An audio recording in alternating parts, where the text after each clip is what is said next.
Soms weet ik het nog wel eens als het krekteam ergens in was drinnen en ik was krek mijn oren ding bezig. En voor de rest doe ik hem best wel vaak op.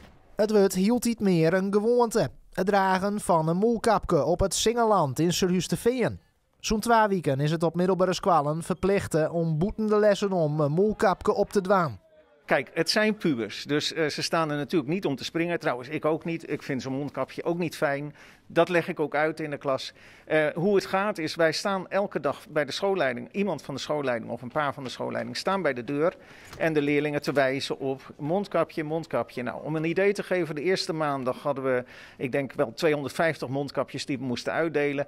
En nu zijn het er nog 15 per dag ongeveer. Doch bloot het ze nou en dan scherp wezen met zijn allen. Want net hoe leerlingen en personeel het molkapje op te ha. Als we zitten, dan met het mondkapje aan. Dus in de klasse, als het zist en was alles, hoe net met trainen, dan kan je hem aan. Begrijpst waarom het molkapje zo belangrijk is? Ja, ik wil om de besmetting te voorkomen, maar ik denk er misschien ook wel vanaf welk mondkapje als herst en hoe droog het is. Naast het dragen van een molkapje zoenen leerlingen haar zelfs nevens het kabinet 2 keer weeks testen matten. Op het Singeland die daarvoor een grote doze met zelfs testen. En die doze is de laatste weken rap leeg. We zien nu dat er per week gaan er ongeveer 2 dozen wel doorheen, zo'n bijna 1000 stuks.